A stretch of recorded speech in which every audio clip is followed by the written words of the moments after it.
Communist கட்சியின் மாநில செயலாளர் கே பாலகிருஷ்ணன் முதலமைச்சர் மு.க.ஸ்டாலினை விமர்சித்து பேசியிருப்பது தற்போது சலசலப்பை ஏற்படுத்தி இருக்கிறது. இதனால் திமுக தற்போது பதிலடி கொடுத்திருக்கிறது. இது தமிழக அரசியல்ல ஒரு பரபரப்பை ஏற்படுத்தி இருக்கிறது. இதனால் கூட்டணி உடைகிறதா அப்படிங்கிற பல்வேறு கேள்விகள் எழுந்திருக்கிறது.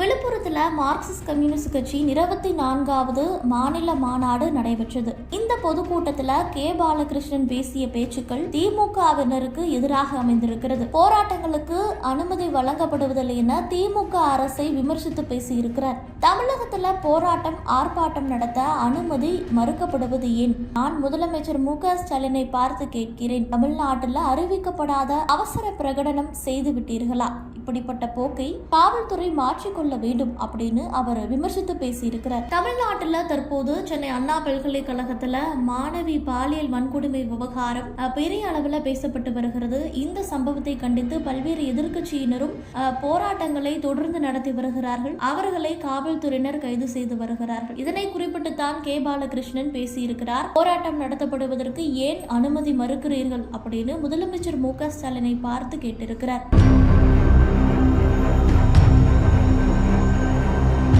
திமுகவின் கூட்டணி கட்சியான மார்க்சிஸ்ட் கம்யூனிஸ்ட் கட்சியின் மாநில செயலாளர் கே பாலகிருஷ்ணன் முதலமைச்சர் மு.க.ஸ்டாலினை பகிரங்கமாக விமர்சித்து பேசியிருப்பது தமிழக அரசியல்ல சலசலப்பை ஏற்படுத்தி இருக்கிறது. அதிமுக, பாஜக ஆகிய எதிர்க்கட்சிகள் இந்த விவகாரத்துல திமுக அரசை குறிவைத்து விமர்சித்து வருகிறார்கள். தற்போது அதே போல கே பாலகிருஷ்ணனும் பேசியிருக்கிறார். இந்த நிலையில திமுகவின் அதிகாரப்பூர்வ நாளேடான முரசொலியில சிபிஎம் மாநில செயலாளர் கே பாலகிருஷ்ணனுக்கு பதிலடி கொடுக்கும் வகையில கட்டுரை ஒன்றை வெளியிட்டிருக்கிறார்கள். கே பாலகிருஷ்ணன் பேசிய பேச்சுக்கு நாளிதழ் கொடுத்த முக்கியத்துவத்தை பார்க்கும் போதே திமுக ஆட்சிக்கு எதிரான சதி கூட்டத்திற்கு தீனி போட தொடங்கி இருக்கிறாரா கே பாலகிருஷ்ணன் அப்படிங்கிற ஒரு கேள்வி எழுந்திருக்கிறது. கே பாலகிருஷ்ணன் விழுப்புரத்தில் பேசிய பேச்சு தோழமைக்கான இலக்கணம் இல்லை அப்படின்னு அந்த நாளிதழ்ல குறிப்பிடப்பட்டிருக்கு.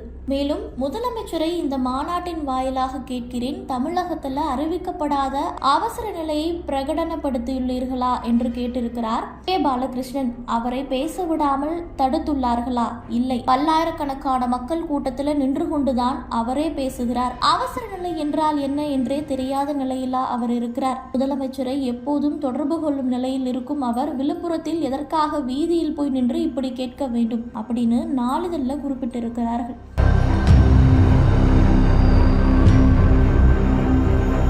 மேலும் தமிழ்நாட்டுல போராட்டமோ ஆர்ப்பாட்டமோ நடத்தப்படவில்லையா? நடக்கவே இல்லையா? தமிழ்நாட்டுல மார்க்சிஸ்ட் கம்யூனிஸ்ட் கட்சியினர் பல்வேறு போராட்டங்களை நடத்தி இருக்கிறார்கள். அப்படி நீங்கள் செய்த போராட்டத்திற்கு அனுமதி அளித்தது எந்த முதலமைச்சர்? இவர் கேள்வி கேட்கிறாரே, அதே முதலமைச்சர் தானே அனுமதியும் கொடுத்தார் அப்படின்னு நாளிதழ்ல கே பாலகிருஷ்ணனுக்கு தற்போது பதிலடி கொடுக்கப்பட்டிருக்கிறது. கூட்டணி கட்சி என்பதற்காக போராட்டமே நடத்தக்கூடாது என்று சொல்லவில்லை. ஆனால் போராட்டமும் நடத்திவிட்டு போராட்டம் நடத்த அனுமதிப்பது இல்லை என்று சொல்வது கூட்டணி அறமும் கிடையாது அப்படின்னு குறிப்பிடப்பட்டிருக்கு.